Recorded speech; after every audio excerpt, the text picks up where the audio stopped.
દેવભૂમિ દ્વારકા જિલ્લાના પિંડતારક ક્ષેત્રે જ્યાં દુર્વાસા મુનિનો આશ્રમ આવેલો છે અને ત્યાં પાંડવોએ તેમના પિતૃઓના શ્રાદ્ધનું જે તર્પણ કર્યું હતું એ જ પવિત્ર જગ્યા ઉપર અખિલ ભારતીય યદુવંશ આહિર સમાજ દ્વારા શિવ મહાપુરાણ યજ્ઞ તેમજ વિષ્ણુ યજ્ઞનું ખાસ આયોજન કરવામાં આવ્યું છે।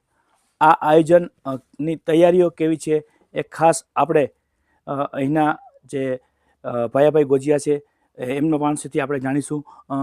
ભાઈભાઈ, વન ગુજરાત ડિજિટલ મીડિયાના પ્લેટફોર્મમાં આપનું સ્વાગત કરવામાં આવે છે।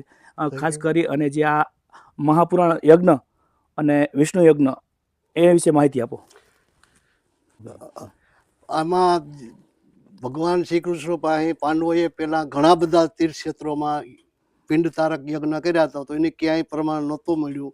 તો એ ભગવાન દ્વારકાધીશ પાસે પાંડવો ગયા, તો એને પાંડવોને ભગવાન દ્વારકાધીશે એવું કીધું કે ભાઈ તમે પિંડારા ગામમાં દુર્વાસા મુનિનો આશ્રમ છે, તમે અહીંયા જાઓ અને દુર્વાસા મુનિને આશ્રમે જઈ અને તમને રસ્તો આપીએ। એટલે દુર્વાસા મુનિ પાંડવોનો ત્યાં જે પિંડદાન યજ્ઞ કર્યો એમાં એક ઓલું આપવા માટે લોઢાના પિંડ છે એ તૈયાર હતા, બરાબર। આ એ જગ્યા એવી છે, હજારો વર્ષ પુરાણી છે અને પિંડ તારક તરીકે ત્યારથી આ પિંડારા પિંડ તારક તરીકે કહેવાય છે। એ દાનાભાઈ ગોજિયા ગાંગડીવાળાને એવો વિચાર આવ્યો, એટલે એની અહીંયા સરપંચ પાલાભાઈ માળમ, ભાયાભાઈ માળમ, ભાયાભાઈ, આ બે ભાયા, આ બધે અહીંયા આવ્યા એટલે એકદમ બધો સહકાર અને સપોર્ટ આપ્યો કે ભાઈ જો આ કાર્ય કરવું હોય તો અમારું ગામ છે, અમે બધા રીતે તમને અહીંનો સપોર્ટ પૂરો મળી રહેશે।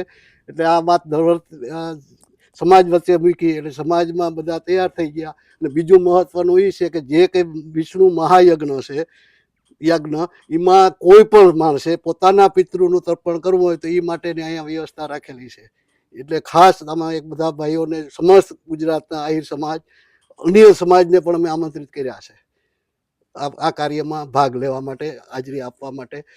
તો એક મુદ્દો એ છે કે બધાના પિતૃયાગમાં જેને પોતાના પિતૃનું ઓલું હોય તર્પણ કરી શકશે।